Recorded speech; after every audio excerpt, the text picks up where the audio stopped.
कोई नहीं चाहता कि अपना जॉब लूज़ करे, और स्पेशली डब्ल्यू में तो बिल्कुल नहीं, बिकॉज वो कभी भी हो सकता है। और ऐसा ही कुछ हुआ कुछ दिन पहले, जब डब्ल्यू ने रिलीज़ किए काफ़ी सारे सुपरस्टार्स, रॉ, स्मैकडाउन, एनएक्सटी, अपने परफॉर्मेंस सेंटर में से भी। और इसके बारे में हमारे पास पूरी डिटेल लिस्ट है और कुछ बैकस्टेज न्यूज़ है कि कुछ नेम्स को क्यों रिलीज़ किया गया। तो उसके बारे में अगर बात करेंगे तो वो होगा आज के वीडियो में। स्मैकडाउन ने रिसेंटली अपना एक 5 साल का कॉन्ट्रैक्ट साइन किया यूएसए नेटवर्क के साथ, जहाँ पे अभी रॉ और एनएक्सटी एयर होता है। वो लगभग था कुछ 1.4 बिलियन डॉलर्स का। और इस न्यूज़ के बाद सारे ही खुश थे, रेसलर्स तो और भी ज़्यादा खुश थे।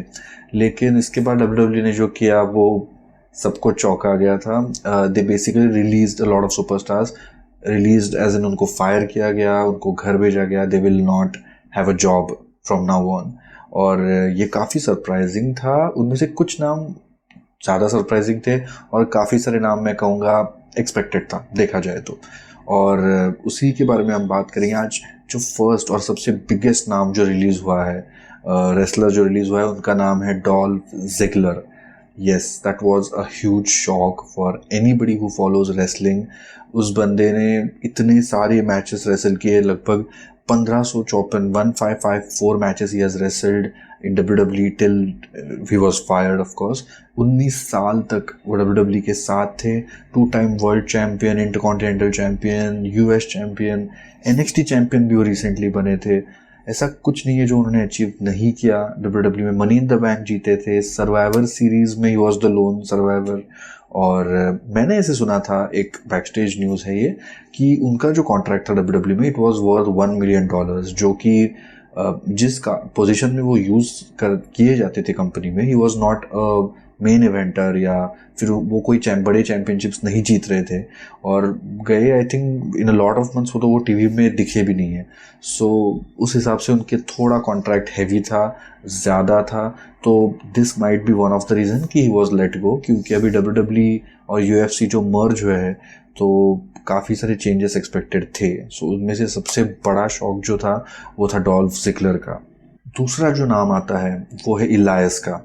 वो 2014 से लेके 2023 अभी तक he was with WWE, he was having a WWE contract. और उनकी अगर बात करेंगे तो वो मुझे लगता है कि सबसे बड़ा मिस्ड पोटेंशियल था वो एक। और वो काफ़ी कुछ अचीव कर सकते थे। He could have been a main eventer, but वैसा हुआ नहीं अनफॉर्चुनेटली। उनको बहुत सारे गिमिक्स भी ट्राई किए थे। इज़ीकियल जो उनका भाई था वो भी, सब वही थे, वही ट्राई कर रहे थे। और रिसेंटली भी वो काफ़ी सारे आइडियाज़ पिच कर रहे थे पिछले महीने तक राइटर्स को, लेकिन फॉर सम रीज़न वो आइडियाज़ एक्सेप्ट नहीं हुए। He was not brought back to television, and in a surprising turn of events उनको भी रिलीजेस में उनका नाम भी शामिल था, and he was let go. तीसरा नाम जो है वो एक टैग टीम है, मैक्सिमम मेल मॉडल्स जो पहले थे, फिर उनमें से एलए नाइट अलग हो गए, मैक्सिन डुप्री जो थे, तभी मैक्स डुप्री ऐसे कुछ नाम था, पता नहीं। और मैक्सिन डुप्री जो उनकी सिस्टर दिखाई गई थी वो भी बाहर निकल गई। बचे सिर्फ मासे और मंसूर, यही दोनों बचे थे। वो भी टीवी पर नहीं आ रहे थे बहुत दिन से, और अभी इस रिलीजेस के लिस्ट में उनका भी नाम आया है, and they have been let go. उनके पास काफ़ी ज़्यादा क्रिएटिव आइडियाज़ थे उनके कैरेक्टर्स को लेके। उन्होंने पिच भी किए थे डब्ल्यूडब्ल्यू क्रिएटिव डिपार्टमेंट को, लेकिन वो आगे बढ़े नहीं। मंसूर की अगर बात करें तो he was a Saudi superstar. I think WWE के फर्स्ट एवर सऊदी सुपरस्टार थे वो, बट वो नहीं चला, and he is out of the company. Both of them are out of the company now, so it is what it is. अगला नाम आता है शेल्टन बेंजामिन का। शेल्टन बेंजामिन 2000 से 2010 तक डब्ल्यूडब्ल्यू के साथ थे, और उसके बाद 7 साल वो इंडिपेंडेंट सर्किट में थे। New Japan Pro Wrestling, Ring of Honor, बहुत कुछ किया उसने। और उसके बाद वो 2017 से लेकर अभी तक 2023 तक फिर से डब्ल्यूडब्ल्यू के साथ थे। शेल्टन बेंजामिन का एक बहुत ही यूनिक केस है। वो रियल लाइफ में ब्रॉक लेसनर के काफ़ी क्लोज फ्रेंड है, एंड जब वो लोग दोनों भी कॉलेज रेसलिंग से ऊपर आ रहे थे, उभर के आ रहे थे, तो कई मामलों में उनको और ब्रॉक लेसनर को एक सेम लेंस में देखा जाता था, इतने टैलेंटेड थे वो। बट ब्रॉक लेसनर का आज एक हॉल ऑफ फेम वर्दी करियर हुआ है, मेगा स्टार है वो। और शेल्टन बेंजामिन का करियर कहीं ना कहीं मुझे ऐसा लगता है एक मिड कार्डर का ही रह गया। उन्होंने इंटरकॉन्टिनेंटल चैंपियनशिप जीती थी, यूएस चैंपियनशिप जीती थी, बट फॉर सम रीज़न उनको कभी मेन इवेंट तक नहीं ले जाया गया। और he was on the name of the released people list, और उनके पास भी अभी अनफॉर्चुनेटली जॉब नहीं है। अगला नाम आता है, वो आई थिंक बहुत ज़्यादा सरप्राइजिंग था बहुत लोगों के लिए, बिकॉज वो एक्चुअली टीवी पे है अभी, and he was scheduled to be in a North American title match on NXT against Dominik Mysterio. जी, मैं बात कर रहा हूँ मुस्तफ़ा अली की। मुस्तफ़ा अली का भी केस थोड़ा बहुत यूनिक है, बिकॉज उन्होंने आई थिंक 1 या 2 साल पहले खुद अपनी रिलीज़ के लिए रिक्वेस्ट किया था WWE से, लेकिन विंस मैकमैन ने वो रिक्वेस्ट रिजेक्ट कर दी थी स्ट्रेट अवे, और उन्होंने he had to complete his contract, और उनका कॉन्ट्रैक्ट अभी चल रहा था, बट अचानक इस लिस्ट में उनका नाम आ गया। बट आई डोंट थिंक वो कंप्लेन कर सकते, क्योंकि वो खुद ही निकलना चाहते थे। तो आई थिंक WWE ने उनकी विश ग्रांट कर दी, थोड़ी लेट ही सही बट ग्रांट कर दी, और उनको ज़्यादा कोई मिस करेगा ऐसे मैं तो मानता नहीं हूँ, but it is what it is. अगला नाम है टॉप डॉलर का। टॉप डॉलर वॉज हिट्रो में वो थे, और उनको 2021 में भी रिलीज़ किया गया, तो अभी फिर से रिलीज़ कर दिया गया।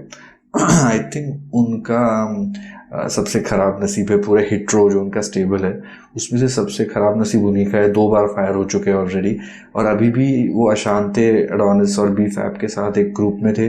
उन दोनों की जॉब नहीं गई है, सिर्फ इस बंदे की गई है, और I am sure he will be very disappointed. वो एक फॉर्मर अमेरिकन फुटबॉल प्लेयर रहे हैं काफ़ी सालों तक, उसके बाद वो रेसलिंग में आए थे और रैप भी करते हैं, बट WWE को उनमें वो कला नहीं दिखी आई गेस, तो he is not there in WWE anymore. अगला नाम मैं लूँगा एमा और रिडिक मॉस का।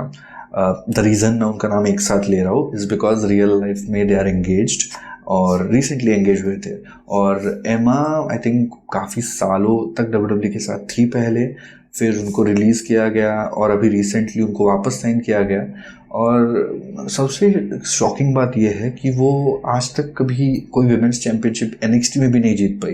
एंड मुझे पर्सनली अगर आप पूछो तो she is a very talented wrestler, but for some reason उनके ऊपर ट्रस्ट दिखाया नहीं गया WWE मैनेजमेंट के ऊपर से। और उनके जो फियांसे है रिडिक मॉस, उनका तो मुझे लगता है कि ज़्यादा कुछ उनकी वैल्यू थी नहीं कंपनी में, सो उनका रिलीज़ थोड़ा बहुत एक्सपेक्टेड मैं कह सकता हूँ। बट एमा की अगर बात करें तो एक बहुत ही आप फनी कह लो, लेकिन बहुत ही ट्रैजिक चीज़ ये हुई थी कि ऑस्ट्रेलिया में एलिमिनेशन चैम्बर होने वाला है नेक्स्ट ईयर। तो एमा ने वो ट्वीट किया था, एक्स पोस्ट किया था एक्स पे, कि ड्रीम एलिमिनेशन चैम्बर, क्योंकि वो खुद एक ऑस्ट्रेलियन सुपरस्टार है। और लिटरली उसके आधे या 1 घंटे बाद ही उनको पता चला कि शी इज़ रिलीज्ड, और उनको वही रीपोस्ट करके बताना पड़ा कि never mind, I am released now. तो ये बहुत ज़्यादा हार्ट ब्रेकिंग था, बहुत ही बुरा लगा उनके लिए। बट अभी दोनों भी, the couple is not with WWE anymore, और it remains to be seen अभी वो कहाँ जाते हैं। नेक्स्ट नेम भी इतना सरप्राइजिंग नहीं है मैं कहूँगा, बिकॉज वो भी एक जॉबर के तौर पे रह गए थे। मैं बात कर रहा हूँ रिक बूग्स की। रिक बूग्स भी तकरीबन 6 साल तक WWE के साथ जुड़े हुए हैं। 2017 को उनको साइन किया गया था, और अभी 2023 में ही इज़ बिन लेट को। उनको भी काफ़ी ऊपर नीचे मिल गया chance, but for some reason वो भी नहीं कर पाए वो नेक्स्ट लेवल पार, so he is no longer with WWE। अगला नाम बहुत ज़्यादा कंट्रोवर्शियल है, वो है मैट रिडल का। यस, मैट रिडल के बारे में हमारे पास एक बैकस्टेज न्यूज़ है, उनको क्यों रिलीज़ किया गया। बहुत ज़्यादा टैलेंटेड सुपरस्टार है, no doubt about it, but off screen उनके बहुत इश्यूज़ है। वो मीटू एलिगेशन में फंस गए थे, अपनी वाइफ को डिवोर्स देके, कोई he was dating some porn star. फिर एक ड्रग टेस्ट फेल हो गए थे लास्ट ईयर, और अभी रिसेंटली उनका एयरपोर्ट पे एक इंसिडेंट हो गया वेर ही अक्यूज्ड कोई पुलिस वाले के ऊपर उन्हें कुछ गंदा इल्ज़ाम लगाया, और वो खुद नशे में थे।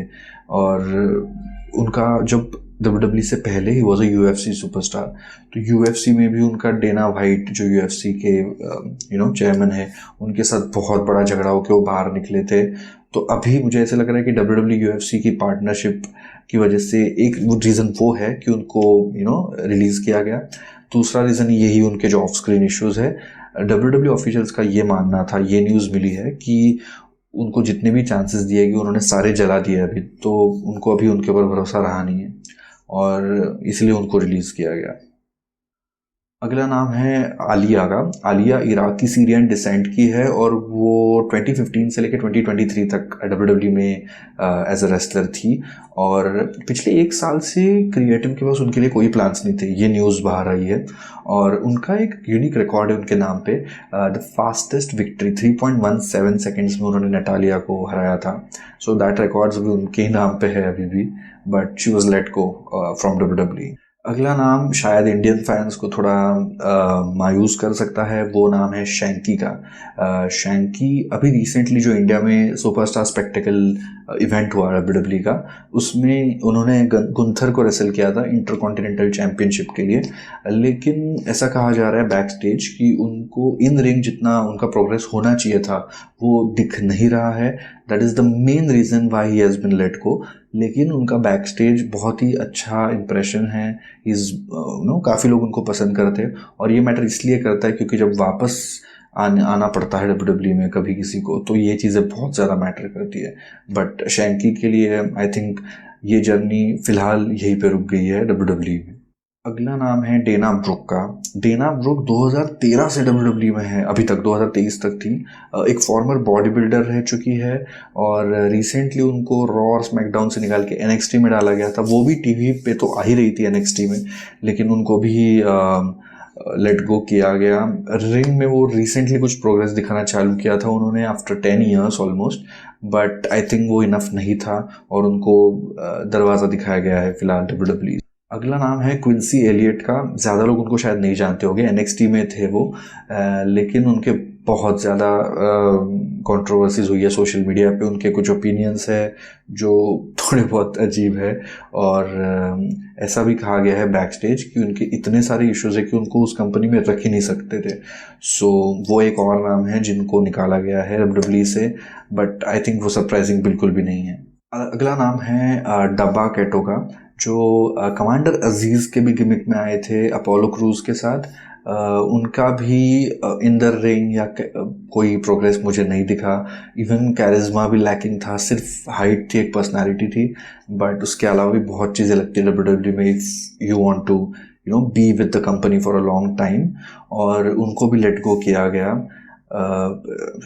That was a expected move, ऐसा बोल सकते हैं। और दो सुपरस्टार्स हैं जो जॉबर्स थे NXT में। जॉबर वो होता है जिनका काम सिर्फ दूसरों को एनहांस करना होता है। कोई नया सुपरस्टार है, उसको अगर जिताना है तो इन जॉबर्स को यूज़ किया जाता है उनके सामने हारने के लिए। तो वो नाम है यूलिसा लियोन जो NXT में थी।